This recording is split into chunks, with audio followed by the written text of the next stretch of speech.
여러분 안녕하십니까? 세계 곳곳에서 발생한 개벽 소식을 전해드리는 뉴스더 개벽 시작합니다. CJ 제일제당이 오는 9월부터 만능 김치 요리용 소스를 영국, 프랑스, 일본, 브라질, 칠레 등 12개국에 수출하며 글로벌 공략을 강화합니다.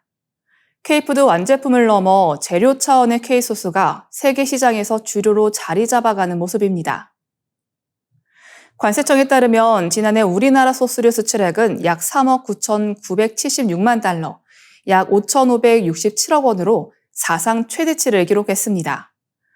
올해도 성장세가 이어져 7월 기준 이미 전년 같은 기간을 넘어섰으며 사상 처음으로 연간 4억 달러 돌파가 유력합니다. 업계는 라면, 치킨, 만두 등 K푸드 인기에 따라 자연스럽게 소스류 수요도 늘고 있다고 분석했습니다. 기업별 전략도 활발합니다. 대상은 소스를 김치, 김, 간편식과 함께 4대 글로벌 카테고리로 선정해 40여 개국에 500종을 수출 중이며 2018년 대비 수출액이 80% 늘었습니다. 삼양식품은 불닭 소스를 앞세워 3년 만에 매출을 2배 이상 키우며 40여 국에 공급 중이고 미국 판다 익스프레스와 협업해 북미 공략에도 나섰습니다. 동원 홈푸드의 비비드 키친은 매년 2배 이상 성장하며 생산 라인을 증설하고 있고 샘표는 김치의 톤 비건으로 세계 3대 식품 박람회 CR8에서 혁신 제품으로 선정됐습니다. 특히 전통 장류 기반의 K소스 현지화 전략이 눈에 띕니다.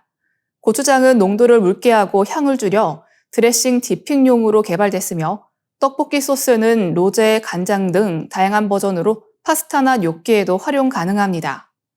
대상은 할랄 인증 장류로 중동 시장을 공략했고 CJ 제일제당은 영국 퀵서비스 레스토랑 체인에 쌈장을 공급하는 등 B2B 채널 확대에도 주력하고 있습니다. 농식품부에 따르면 2025년 상반기 소스류 수출액은 2억 2,800만 달러로 전년 동기 대비 18.4% 증가했습니다. 미국이 5천만 달러로 최대 시장이며 일본, 중국이 뒤를 이었습니다. 불닭소스와 고추장 등 매운맛 소스류가 특히 해외 소비자들에게 꾸준히 인기를 끌며 K푸드 수출을 이끄는 핵심 품목으로 자리 잡았습니다. 문정은 서울대 교수는 반도체가 완제품 안에 들어가 세계화를 이끌듯 K푸드의 반도체는 소스라며 소스가 다른 문화권 식문화에 자연스럽게 스며드는 것이 한식 세계화의 핵심이라고 평가했습니다. 이처럼 K소스는 글로벌 시장에서 K푸드를 대표하는 핵심 품목으로 부상하고 있습니다. 대표적 반미국가 베네수엘라가 도널드 트럼프 미국 대통령의 강경한 표적이 됐습니다. 트럼프 대통령은 마약 밀매 척결을 명분으로 내세우고 있지만 실제로는 중남미에서 중국의 영향력을 차단하려는 전략적 계산이 깔려 있다는 분석이 나옵니다. 미국과 베네수엘라의 맞대결은 단순한 마약 문제가 아니라 국제 질서와 미중 패권 구도에 파장을 불러올 수 있습니다. 트럼프 행정부는 마약 밀매 차단을 내세우며 카리브해에 이지스 구축함 3척과 4,000명 이상의 병력을 투입했습니다. AFP 통신에 따르면 핵 추진 잠수한 뉴포트 뉴스호와 추가 함정 2척도 배치하기로 했습니다. 트럼프 대통령은 베네수엘라 권력층과 연결된 태양 카르텔과 트렌드 아라가를 직접 겨냥한 소탕 작전을 지시했습니다.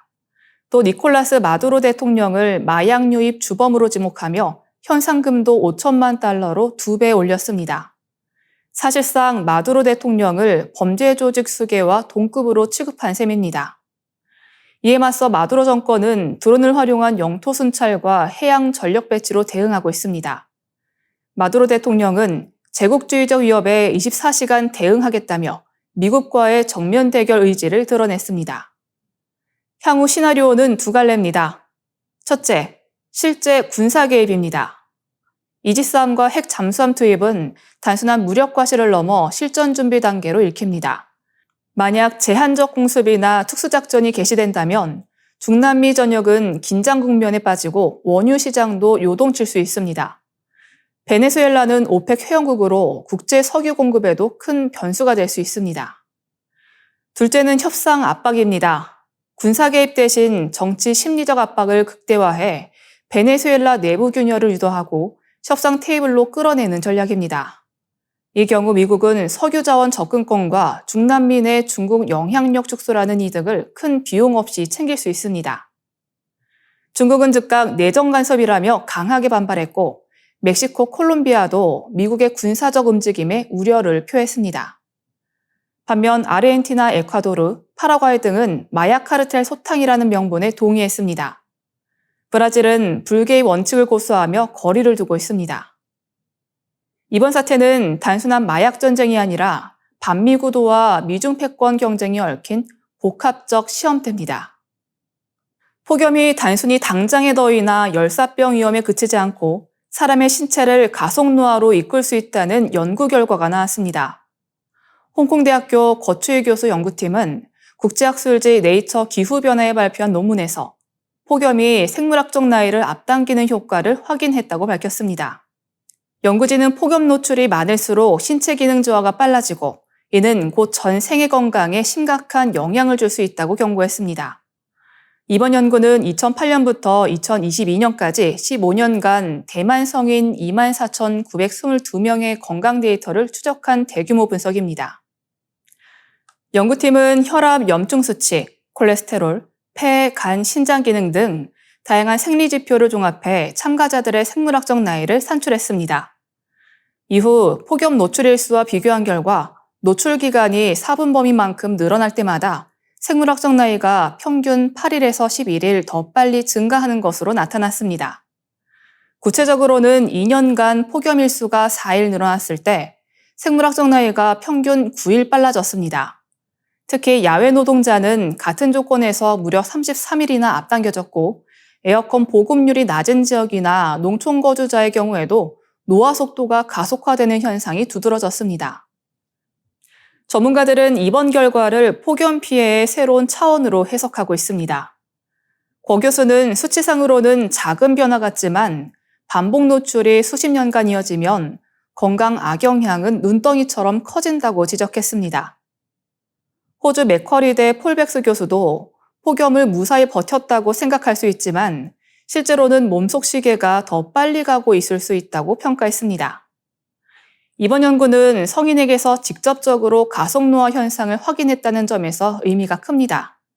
앞서 어린 시절 폭염 노출이 뇌 발달을 해칠 수 있다는 보고가 있었던 만큼 폭염이 나이와 무관하게 평생 건강을 위협할 수 있다는 점이 더욱 뚜렷해졌습니다. 서울은 22일 연속 열대야로 117년 만에 최장 기록을 세웠고 일부 날은 최저 기온이 29.3도까지 올라 잠 못 이루는 밤이 계속됐습니다. 열사병 등 응급 환자는 하루 100명 이상이 응급실을 찾는 날도 있었습니다. 전문가들은 폭염이 일상화될 경우 단순한 불편을 넘어 전 생애 건강을 위협하는 심각한 요인이 될 수 있다며 장기적인 대비책 마련을 촉구하고 있습니다. 북한이 러시아에 파병한 군인의 전투 장면을 직접 방영하며 전쟁 특수를 노골적으로 드러냈습니다. 조선중앙TV는 8월 22일 우크라이나 전선에서 싸우는 북한 파병군 모습을 내보냈습니다. 이러한 군사 개입과 무기 지원은 지난해 북한 경제 반등에 큰 역할을 했다는 분석이 나옵니다. 한국은행이 29일 발표한 2024년 북한 경제 성장률 추정 결과에 따르면 지난해 북한 경제 성장률은 3.7%로 추정됐습니다. 2016년 이후 8년 만에 최대 성장폭입니다. 북한은 코로나 팬데믹 여파로 2020년부터 3년 연속 역성장을 기록했으나 2023년 3.1% 성장에 이어 2년 연속 3%대 성장세를 보였습니다. 산업별로는 제조업이 7%, 광업이 8.8%, 건설업이 12.3% 증가했습니다. 중화학공업을 중심으로 무기류 생산과 수출이 늘면서 금속 제품, 기계, 화학 제품 생산이 확대된 것이 주요했습니다. 반면 농림어업은 축산과 임업 부진으로 1.9% 감소했습니다. 한국국방연구원은 북한이 러시아에 병력과 무기를 지원한 대가로 최대 28조 7천억 원의 경제적 이익을 얻었을 것으로 추산했습니다. 이는 북한 주민 전체가 6년간 먹을 식량을 살 수 있는 규모입니다. 실제로 북한 쌀값은 오르지만 밀값은 안정세를 보이는 등 러시아와의 경제 협력 흔적이 포착됐습니다. 북한의 지난해 명목 국민총소득은 44조 4천억 원으로 전년보다 8.6% 늘었으나 한국의 1.7% 수준에 불과했습니다. 1인당 GNI는 171만 9천 원으로 한국의 약 3.4%에 그쳤습니다. 대외교역은 오히려 위축됐습니다. 교역 규모는 27억 달러로 전년보다 2.6% 줄었습니다.